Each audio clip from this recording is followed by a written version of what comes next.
Hi అండి, అందరికీ నమస్తే. వెల్కమ్ టు తులసి వైబ్స్ అండి. ఉదయాన్నే అయితే ఇలా పువ్వు పెట్టుకొని వెళ్తాను కదా, వచ్చేసరికి అయితే శుభ్రంగా ఆరిపోతుంది. కొంచెం ఏదైనా పువ్వులు పసుపు అలాంటివి అయితే వచ్చాక పువ్వులు అయితే వేస్తా. ఇలాగ నిన్న తెచ్చుకున్న పూలు ఉంటే బౌల్లో పెట్టాను సైడ్న. ఇలా మొత్తం ఇల్లంతా నీట్గా ఇలా ఉంచుకుంటే కొంచెం పాజిటివ్గా మనకి చూడగానే ఫ్రెష్ ఫీలింగ్ వస్తుందండి. ఇలా నేను తీసుకొచ్చుకున్నాను జర్నీలో వచ్చేప్పుడు. కాగితం పూలు, ఎరుపు పూలు ఉంటాయి కదండి, కోడి పందాల పూలు, అవి తెచ్చుకున్నా. చాలా బాగున్నాయి. ఇలా డెకరేట్ చేసుకున్నాను అక్కడక్కడ గ్లాసుల్లో అలాగా. చూస్తానికి ఎంతో కలర్ఫుల్గా ఉందండి. ఇలా లివింగ్ రూమ్ అన్నీ సర్దేసుకున్నాను శుభ్రంగా.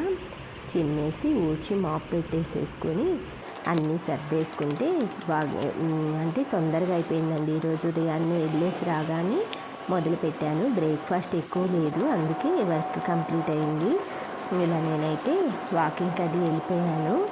ఉదయాన్నే మామూలు రెగ్యులర్గా వాక్ చేస్తాను కదా, వాకింగ్ చేసుకొని బ్యాడ్మింటన్ ఆడేసుకొని వస్తాను. అసలు బాగా వర్షం పడుతుంది అని చెప్తున్నారు కానీ చెమట అయితే బాగా పోస్తుందండి, హ్యూమిడిటీ లాగా. ఇలా మా ఫ్రెండ్ నేనైతే వాకింగ్కి వెళ్ళి వస్తున్నాము. రోజు మేము ఇద్దరం దగ్గర వెళ్ళండి, ఫంక్షన్కైనా దేనికైనా కలిసి వస్తాం. తనైతే నార్త్ ఇండియన్ అంటే హిందీ వాళ్ళు అనమాట, బాగా మాట్లాడతారు, మంచిగా ఉంటారు. ఇలా ఇద్దరం అయితే గణేష్కి గరికాయ కోసుకొని ఇంటికైతే బయలుదేరాను. వచ్చి రాగానే పప్పాయి ఇది ఉదయమే బయట పెట్టి వెళ్ళానండి. శుభ్రంగా కట్ చేసుకొని పీనట్ బటర్ బ్రెడ్ చేసుకున్నాను బ్రేక్ఫాస్ట్. అది కంప్లీట్ అయిపోయింది. తర్వాత అయితే మనం మామూలుగా కుకింగ్ స్టార్ట్ చేద్దామని వంట అది బయట అన్ని కూరగాయలు పెట్టుకున్నా. అసలు గుమ్మం ముందు అయితే ఆ పూలు వేస్తే ఎంత చక్కగా చూడబుద్దేస్తుందనండి.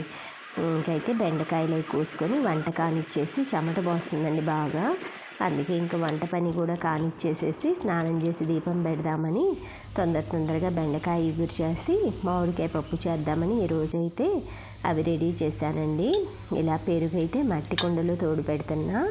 ఇది నేను మట్టి కుండ అయితే అమెజాన్లో పర్చేజ్ చేశానండి, రెడ్ కలర్ది. అది కిందదైతే పగిలిపోయింది.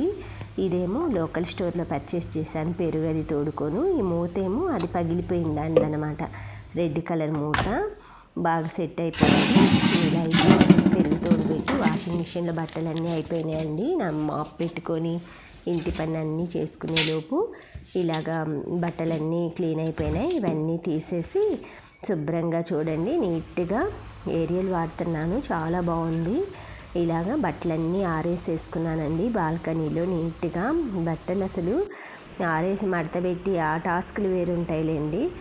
ఇలాగ మొత్తం తెచ్చుకున్నాను కదా నేను ఫ్లవర్స్, ఇవన్నీ చూపిస్తాను మీకు. ఇలాగా ఎక్కడ దొరికితే అక్కడ, నాకు ఎక్కడ ఖాళీ ఉంటే అక్కడ బౌల్స్ అన్నిట్లో పెట్టేశాను. ఈలోపు మామిడికాయ పప్పు అయితే ఉడికిపోయిందండి శుభ్రంగా. అందులో కొంచెం ఒక గుప్పెడు తోటకూర వేసుకున్నా. ఆకుకూరలు ఏవైనా మన హెల్త్కి చాలా మంచిది. అవి మనకి బ్లడ్ అనేది ఇంక్రీజ్ చేస్తుందన్నమాట. అందుకని ఎక్కువ ఏది దొరికిన ఆకుకూరలు వాడుకోండి. ఇలాగ ఉల్లిపాయలు అయితే బెండకాయ ఎగురు కోసం ఆయిల్లో ఫ్రై చేస్తున్నా. ఇలా పెద్ద పెద్ద ముక్కలు కట్ చేసుకున్నామనుకోండి, మనకి తినడానికి చాలా టేస్ట్గా ఉంటుంది. బిర్యానీలో ఇలాగ ఎగురు, పులుసు కూరల్లో నేను ఇలా బెండకాయ ఫ్రైలో అయితే నాకు చాలా ఇష్టం. ఈ విధంగా కట్ చేసుకుంటాను, క్రంచీగా బాగుంటాయి. బెండకాయ ఎగురు అంటే నాకు చాలా ఇష్టమండి. ఇలా అయితే బెండకాయ వేసేసాను కట్ చేసుకున్నది. కొంచెం సాల్ట్, కొంచెం పసుపు వేసేసి మూత పెట్టేస్తాను, మగ్గిపోతాయి. బెండకాయ ఊరికినే అయిపోతుందండి, 5 minutes. ఇది కూడా బ్యాచిలర్ రెసిపీ అనమాట. చాలా టేస్ట్గా ఉంటుంది, ఈజీగా అయిపోతుంది. అందులో ఏదో ఒకటి నంచుకోవటానికి కోడిగుడ్డు, సైడ్ డిష్ మిక్చర్ ఉంది. మనం అలా ఎంజాయ్ చేస్తాం ఈరోజు. ఇలాగా పసుపు అన్నీ వేసేసి కొంచెం అలా కలపెట్టేసి మొత్తం ముక్కలకి పట్టేటట్టు పసుపు, ఉప్పు మూత పెట్టేస్తాను. చక్కగా మగ్గిపోతుంది. ఈలోపు అయితే నా మామిడికాయ పప్పు ఉడికిపోయిందండి. మామిడికాయ పప్పు ఈ ఇత్తడి పాత్రలు ఉన్నాయి కదా, చాలా యూజ్ అండి. మనం బాగా ఉడకబెట్టుకోవటానికి మామూలుగా ఇలా పులుసులకైనా అన్నంకైనా బాగుంటాయి. కానీ కొంచెం వాటర్ ఉండగానే దించేసేసుకోవాలి, లేదంటే ఆ హీట్కి అడుగంటిపోతుంది. తర్వాత అయితే ఎగ్స్ బాయిల్డ్కి పెట్టేశాను. ఇది బాగా యూజ్ అవుతుందండి నాకు. ఎగ్స్ ఉడకబెట్టుకోను, సేమ్యా, అన్నం, వెజిటేబుల్స్ అన్నిటికీ చాలా బాగుంది. ఇలాగా కొంచెం కారం వేసేసుకొని మామిడికాయ పప్పు అయితే రెడీ చేసి పక్కన వేరేది ఉందండి, ఇందులో అయితే రైస్ కడిగి పెట్టేసుకున్నాను. ఒక దాంట్లో అయితే బెండకాయ అయితే ఫ్రై అవుతుంది. చూసారు కదా, మామిడికాయ పప్పు సెగలు వస్తున్నాయి, మూత తీయంగానే ఆవిరి కొట్టేస్తుంది. ఇలాగ కొంచెం వాటర్ ఉండగానే దించేసి పెట్టుకుంటాను నేను. మామూలుగా కింద ఏదన్నా అడుగుని పెట్టేసుకుంటే మనకి ఆ టైల్స్ అనేది పాడవకుండా ఉంటుంది గ్రానైట్. చూసారు కదా, ఆ వాటర్ కాసేపటికి అది అబ్జర్వ్ అయిపోతుంది, పూర్తిగా డ్రై అయిపోతుంది. ఎనుక్కునే టయానికి మీకు చూపిస్తాను నేను. ఇలాగా మ్యాంగో పప్పుకైతే పక్కన పెట్టేసి చూడండి, పట్టకర నాకైతే మసిగుడ్డు పెట్టుకొని అమ్మ 2 కాళ్ళతో పట్టుకొని ఎనుపుతుందండి. నాకు అలా రాదు, అత్తయ్య కూడా అలాగే ఎనుపుతారు. నేనేమో కింద కూర్చొని ఎనపటం నాకు అలవాటు లేదండి, అందుకే ఇలా చేస్తున్నాను. కింద ఒక బుజ్జి ప్లేట్ పెట్టేసుకొని అలా ఎనిపేసుకుంటున్నాను. మామూలుగా అయితే క్లాత్ వేసుకుంటాను, ఇంకా ఇవాళేమో అలా వేసేసుకున్నాను. చూడండి, ఎనిగిపోయింది తోటకూర మ్యాంగో పప్పు. పోపు వేసేసుకొని అన్నీ సర్దుకొని దేవుడికి అన్ని పూజకి సామాన్లు రెడీ చేసుకుంటున్నానండి. కడిగేసి పళ్ళు పూలు మొత్తం వంట పని అంతా కంప్లీట్ అయితే ప్రశాంతంగా కూర్చొని పూజ చేసుకోవచ్చు. ఇంకొంచెం ఎక్కువసేపు స్వామిని ధ్యానించి ప్రశాంతంగా ప్రార్థించుకోవచ్చు. వంట అవ్వలేదనుకోండి, కొంచెం ఎలా అయినా మనకి హర్రీ బుర్రీగా ఉంటుంది. కానీ ఈరోజైతే వంట కూడా అయిపోయిందండి 10:30కి. ఇలాగా పూజకైతే అన్ని పూలు, చామంతులు, ఇవి గులాబీలు అన్నీ అయితే నేను ఊరి నుంచి వచ్చేప్పుడు మార్కెట్లో తెచ్చుకున్నాను.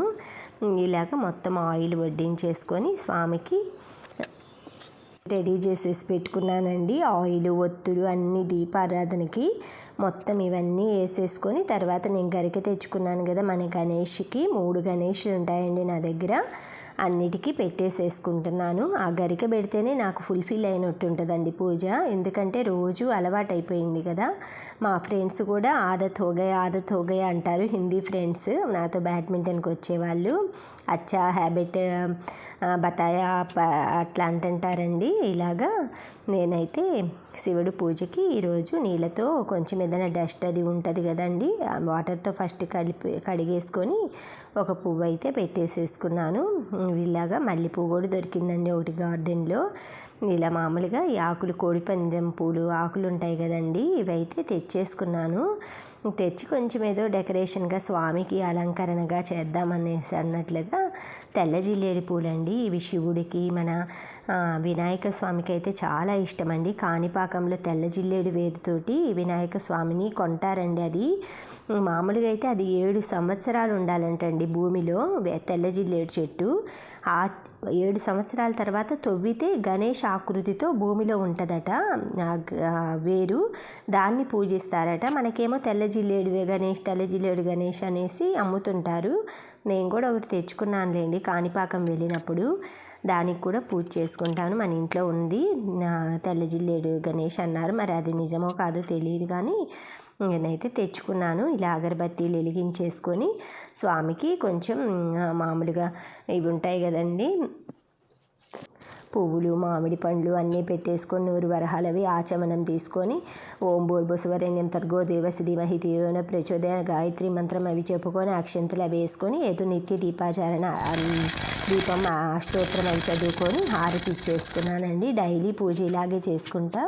ఏమన్నా స్పెషల్ డేస్లో అయితే ఇంకొంచెం ఎక్కువసేపు పట్టుద్ది. అప్పుడు వినాయక చవితి అలాంటప్పుడు ఫ్యామిలీ మెంబర్స్ హెల్ప్ చేస్తారు. అప్పుడే కదండి వినాయక చవితికే మా ఇంట్లో అందరం కూర్చొని పూజ చేసుకుంటాం. ఇలాగా చూశారు కదా దేవుడి మందిరం ఎంత ప్రశాంతంగా ఉందో. ఇంకా వంట పని కూడా లేదని కొంచెంసేపు కూర్చొని ఏవో నాకు వచ్చిన మంత్రాలు 4 చదివేసుకుంటున్నాను. ఈ విధంగా అయితే ఈరోజు నా పూజని సక్సెస్ఫుల్గా కంప్లీట్ చేసుకున్నాను. ఎంతో ప్రశాంతంగా ఉందండి. ఆ గరిక, తెల్ల జిల్లేడు పూలు ప్రకృతి మనకి ఎన్నో ప్రసాదించిందండి. వాటిని దొరికిన వాళ్ళు ఇలాగా తీసుకొచ్చుకొని పూజల్లో అలా ఉపయోగించుకోండి. ఇలాగా మొత్తం పూజ కంప్లీట్ అయ్యాక ఒక్కసారి అయితే వంటగదిలోకి వచ్చి అన్నీ ఒకసారి ఇలాగా మొత్తం నీట్గా చేసుకున్నాను కదండి, అవి చూపిస్తున్నాను. బెండకాయ ఇగురు, మామిడికాయ ముక్కలు కట్ చేసుకున్నాను, మామిడికాయ పప్పు, ఇద్దండి పెరుగు తోడు పెట్టుకున్నాను, పప్పాయి ముక్కలు మార్నింగ్ బ్రేక్ఫాస్ట్లో కొన్ని మిగిలినాయి, అవి ఈవినింగ్ టైము మధ్యాహ్నము తింటాను. ఇలాగ మొత్తం అన్నీ సర్దేసుకున్నా. రైస్ అయితే వంచుకున్నాను ఈరోజు. ఇలాగ మొత్తం కిచెన్ గట్టు మొత్తం క్లీన్ చేసుకుంటే ఎంతో హ్యాపీగా అనిపిస్తుందండి, ప్రశాంతంగా. ఇంకాసేపు వెళ్ళేసి టీవీ ఏదన్నా చూస్తే రిలాక్స్ అవుతాను. నాకు ఎక్కువ విశ్వనాథ్ మూవీస్ అంటే చాలా ఇష్టం ఫ్రెండ్స్. Bye friends.